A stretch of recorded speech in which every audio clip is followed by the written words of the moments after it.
पूरे विश्व में सबको दिख गया किसानों का दर्द, पीड़ा दिखी, आपने हमारे एक्टिविस्ट्स को उठा के जेल में फेंक दिया, बिना आपको राइट दिया है जिसको आप शायद अपनी गलत चीज को अपनी ड्यूटी समझ बैठे कि अगर हम पावर में हम कुछ भी कर सकते हैं। आप 303 हो पावर में, but that does not mean you can mould the constitution.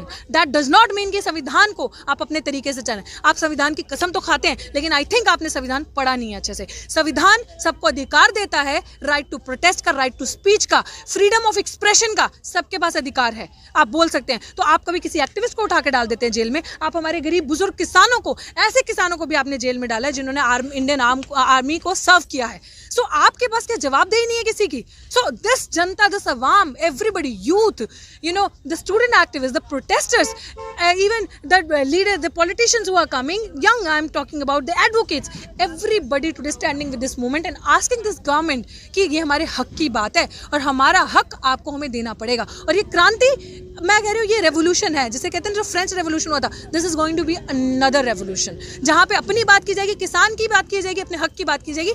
युवा को भी ये चीज़ समझना चाहिए कि युवाओं को एक साथ आना चाहिए। एजुकेशन की इंपॉर्टेंस आप सबको समझनी चाहिए। पढ़ना, education, because education and agitation should go hand in hand. अगर एजुकेशन के साथ एजिटेशन नहीं चलेगी ना, पढ़ लिया लेकिन अक्ल धेले की नहीं आई, उससे कोई मतलब नहीं हुआ। समझना, अंडरस्टैंडिंग एंड कॉम्प्रीहेंड करना चीज़ को बहुत जरूरी है। और एजुकेशन मीन्स ये नहीं कि मैं अपने धर्म को कहूँ मेरा धर्म सबसे मजबूत, सबसे ऊपर, मैं अपने धर्म के नारे लगा के दूसरों को मोलेस्ट करूँ, दूसरों की मॉब लिंचिंग करूँ। दैट इज नॉट एजुकेशन, वो अंधकार है। क्योंकि इस सरकार को खतरा तब है जब आप पढ़ेंगे ना, लिखेंगे, आप आगे बढ़ेंगे, आप सवाल करेंगे ना, तो इस सरकार को खतरा ऐसी आवाम से, ऐसी जनता से जो सवाल करती है। क्योंकि जब इंसान पढ़ता है तो इनका अंधविश्वास खतरे में जाता है। ये चाहते हैं अंधविश्वास ऊपर रहे और एजुकेशन नीचे जाए। तो this is a message for your youth to educate yourself. पढ़ें, लिखें, इतिहास को पढ़ें और इतिहास को मजबूत रखें, बुलंद रखें और इतिहास कायम करें। ये किसानों के साथ जो हुआ आज, वो इस आंदोलन में वो सारे आंदोलनकारी बन के आए। वो आंदोलन जीवी कहते हैं। मोदी जी शायद भूल चुके हैं कि इससे पहले सरकार को वो गालियां देती थी और इन्हीं के समाज, इन्हीं के सिस्टम में, सरकार में जो महिलाएं बैठी हैं, जो गला फाड़ती थी, बेटी बचाओ बेटी चलाओ, सिलेंडर बेचती थी या लड़ती थी। Smriti Irani court to court से, because when it was surge in the price for onion and petrol, वो शाउट करती थी। प्रधानमंत्री जी को चूड़ियां भी बेची। सोचिए अगर ये सरकार होती, इस सरकार में नरेंद्र मोदी जी को कोई चूड़ियां बेच दे तो जेल में कर दे। सोचिए पहले की सरकारें, बेशक उन्होंने किसी का अच्छा नहीं किया इतना, लेकिन न्यूट्रल तो थी, संविधान को तो मानती थी, कदर तो करती थी संविधान की। लेकिन आज के जमाने में देखो, किसी वो औरतें वही जो चिल्लाती थी, जो खेती करती थी 4 कैमला ले जाके, हेमा मालिनी जैसी, आज एक औरत का रेप भी हो जाए चुप है। एक ट्वीट दिखा दीजिए, एक कोट दिखा दीजिए, कहीं नहीं मिलेगा आपको। तो आज जो विपक्ष है, विपक्ष भी नहीं है, विपक्ष जो असली में है वो स्टूडेंट्स हैं, एक्टिविस्ट हैं, प्रोटेस्टर्स हैं, और ये किसान आज विपक्ष की भूमिका निभा रहे हैं। तो इस आंदोलन से बहुत कुछ सीखने के लिए हम आज इस आंदोलन ने वो भी करके दिखा दिया। जब महिलाओं का दिन हुआ था, महिलाओं की मूवमेंट हुई थी, इस आंदोलन ने आपको वो भी करके दिखा दिया था कि बेटी बचाओ बेटी पढ़ाओ तो कहा, लेकिन बेटी बचाओ बचाओ करता ये नहीं बताया किससे बचाना है। राइट, बेटियां बच भी गई हैं, पढ़ भी गई हैं, समझ गई हैं कि किसको बचाना है, अपनी आवाज को, किसान को, जवान को, अपने हक को, अपने कल को, और इस भारत को एक ऐसा देश बनाना है जो सबसे पहले बात करेगा इंसानियत की, ना धर्म की, ना हिंदू की, ना मुसलमान की। और खालिस्तानी पाकिस्तानी तो उनका काम ही है। जो सरकार की बात नहीं मानेगा, जो बीजेपी की वॉशिंग मशीन में नहीं जाएगा, वो धुलेगा नहीं ना। तो इसीलिए अपने हक की, अधिकार की आवाज के लिए हम यहाँ खड़े हुए हैं और रहेंगे जी। इस आंदोलन से सबसे बड़ी खूबसूरती यही है कि सारे बैरियर्स को हटा के, चाहे आप हिंदू हैं, मुसलमान हैं, सिख, ईसाई, दलित, आदिवासी, पिछड़े हैं, आप सब इस आंदोलन में एक साथ हैं। तो उनकी भी, जैसे आपने प्रधानमंत्री जी का नाम लिया, तो अगर अपनी सत्ता संभालनी है और अगर आप कितना फोर्स, जैसे आपने युवा को गुमराह करके ना शॉर्ट टर्म गोल्स के लिए छोड़ दिया। आज का युवा जो है ना, जो भक्त श्रेणी में जो आता है, वो आगे का सोचता ही नहीं है। उनको आप 500 रुपये दे दोगे, बोलोगे कहाँ डंडा झंडा लेके जाना, वो पहुंच जाएंगे। They are pseudo nationalist. Nationalist अगर है ना, आप इस किसानों में आपको नेशनलिस्ट का मतलब पता चलेगा, असली देश को प्यार करने वाले कौन है। क्योंकि ये लोग यहाँ पे अगर सड़कों में इनके बच्चे जवान सेना पे है, तो यहाँ से पता चलेगा। तो वही मैं कहती हूँ, शॉर्ट टर्म खुद है, शॉर्ट टर्म जनता को बना दिया। वो ये सोचते ही नहीं है, उनको ये समझ में ही नहीं आ रहा कि अगर सब कुछ कॉर्पोरेट पूंजीपतियों के हाथों में चला गया और कॉर्पोरेटाइज हो गया, तो हमारे पास बचेगा क्या? हमारे पास कुछ नहीं बचेगा। यही किसानों के बच्चे पढ़ नहीं पाएंगे, अच्छे शिक्षा नहीं, यही मजदूरों के बच्चे, दलित आदिवासियों के बच्चे शिक्षा नहीं ले पाएंगे। क्योंकि कॉर्पोरेट घरानों में जाने का मतलब, अगर 10 रुपए की गोभी 200 रुपए में बिक सकती है, तो आप इमेजिन कीजिए जो शिक्षा अफोर्डेबल रेट्स में दिल्ली विश्वविद्यालय में, जिनका बच्चों का सपना रहता है, JNU, AC यूनिवर्सिटीज में 6000 साल की फीस होती है, राइट, साल की, सॉरी। तो आप सोचिए वही जब 3 महीने की 3 लाख 4 लाख 6 लाख देनी पड़ेगी तो पढ़ पाएगा? इन्हीं लोगों का बच्चा, इन्हीं में से हम लोग ही नहीं वो एजुकेशन पढ़ नहीं पाएंगे। आप लोगों का माइंड ऐसे वॉश कर दिया ना, आपको शॉर्ट टर्म गोल्स देके आपने 2 साल का देख लिया यार मैं तो ये चला। अब देखो रिलायंस आपकी जेबों से पैसा कैसे निकाल के लेके जा रहा होगा। आप आज रिलायंस वही इतना महंगा प्लान देता है कि आप खुद ही सोचते हैं कि हुआ क्या, लेकिन आप मजबूर है क्योंकि आप सबने पोर्ट करवा लिए नंबर्स। खेती के साथ भी, जमीनों के साथ भी यही होगा। जैसे एक जुमला सरकार फेंक देती है, एग्जैक्टली वही। अब खेती के साथ क्या होगा, खेती के साथ क्या होगा कि जैसे आज इनके पास जमीनें हैं, खेती कर रहे हैं, इनको प्राइवेट प्लेयर्स एंटर करके सरकारी जो एपीएमसी या मंडियों को खत्म कर देंगे, उनको कमजोर कर दिया है और कमजोर कर देंगे। जब उनको ले आएंगे तो आप मुझे एक बात बताओ, जब उन लोगों के अंदर एंट्री होगी, जब कॉर्पोरेट्स वाले खुद अंदर आ गए, क्योंकि किसान छोटा लैंड होल्डर है इंडिया में, हिंदुस्तान में, बोले हैं नहीं पता।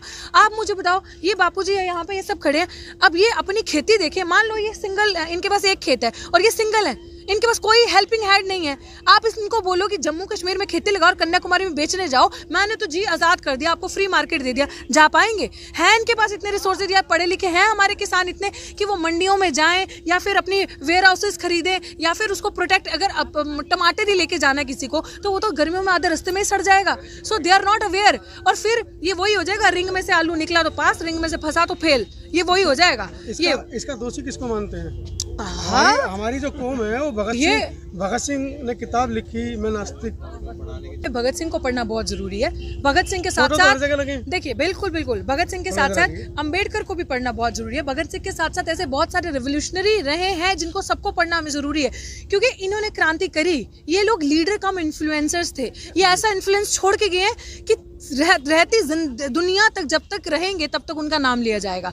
और मुझे ऐसा लगता है, देखिए पढ़े नहीं, आपकी बात बिल्कुल सही है, क्योंकि इस सरकार ने और मेन मीडिया जो चौथा स्तंभ माना जाता है, national media, fourth pillar of democracy, आज़ादी, लोकतंत्र का, तो आप सोचिए उसका कर्तव्य बनता था कि वो जनता की आवाज़ सुनाए, जनता की बात करे।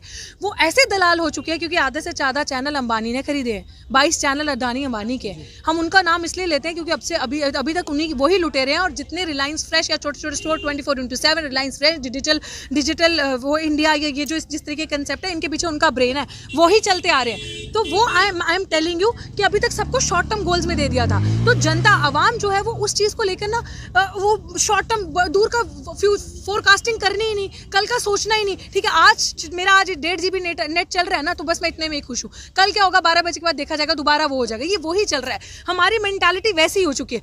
तो अभी जो किसान आंदोलन, that's what I am saying, this is not किसान आंदोलन एनीमोर, दिस इज जन आंदोलन। आज किसानों के साथ हर कोई खड़ा है। और मैं आपको ये भी बता दूं, जो आज दिन तक कोई नहीं कर दिखाया ना, वो किसान ने कर दिखाया। ये आपको बात माननी पड़ेगी। वो कर दिखाया है कि आज इस आंदोलन से मुझे लगता है सब भगत सिंह को भी जाकर पढ़ेंगे, अम्बेडकर को भी पढ़ेंगे और ऐसे ऐसे रेवोल्यूशनरी क्रांतिकारियों को पढ़ेंगे सब, कि जिन्होंने आज दिन तक सिर्फ नाम सुना है और फोटो टी-शर्ट्स पर और बस लगा के बैनर्स लेके घूमे हैं, क्योंकि उनको समझ आएगा कि कहाँ से क्रांति है। इस मूवमेंट ने स्ट्रेंथ दी है, यूनिटी, जिसे कहते हैं ना, बल है यूनिटी में, एकता है, एकता में बल है, ये वो हुआ है यहाँ से। और आप देखेंगे ये आंदोलन, आप ये भी मान के चलिए, ये बिल वापस होंगे। वो जितना मर्जी वो ऊपर नीचे कर ले, ठीक है। लोग क्या कर रहे हैं ना, अभी यहाँ पे शिफ्ट लगी है, 10 दिन के लिए एक ग्रुप आ रहा है, 10 दिन के लिए, क्योंकि पीछे खेती भी देखनी है, घर भी देखना है। कि गलत स्ट्रैटेजियाँ, गलत नीतियाँ 2014 के बाद आप लेके आए। सबको पता है ये इंडिया अगेंस्ट जो प्रोपोगंडा हुआ है, ये आपका लाया हुआ जुमला, ये हैशटैग आपका चलाया हुआ है, क्योंकि सबसे ज़्यादा प्रोपोगंडा तो आप चलाते हैं। Propaganda is what? कोई भी चीज़ का उछाल होना हाफ इन्फॉर्मेशन पे, आधी अधूरी इन्फॉर्मेशन पे प्रोपोगंडा बन जाता है। यार ये क्या है? तो प्रोपोगंडा क्या 15 लाख नहीं था? वो प्रोपोगंडा 2 करोड़ रोजगार प्रोपोगंडा नहीं था, वो नहीं था। बोल दिया कि किसानों के अकाउंट में पैसा डाल दिया, झूठ बोला, वो नहीं था। किसानों का कर्ज माफ करते करते सीएम से पीएम बन गए, वो प्रोपोगंडा नहीं था। मैं इसलिए बार बार कहती हूँ, दिस इज रेवोल्यूशन, ये क्रांति है। इससे अब जो आने वाला दौर होगा ना, वो हमारी आने वाली जनरेशन के लिए, यू मार्क इट, आने वाली जनरेशन के लिए ये एक नया भारत होगा। मोदी जी ने तो सिर्फ शब्दों में कहा मेक इन इंडिया और न्यू इंडिया, ये आंदोलन करके दिखाएगा वाकई में न्यू इंडिया।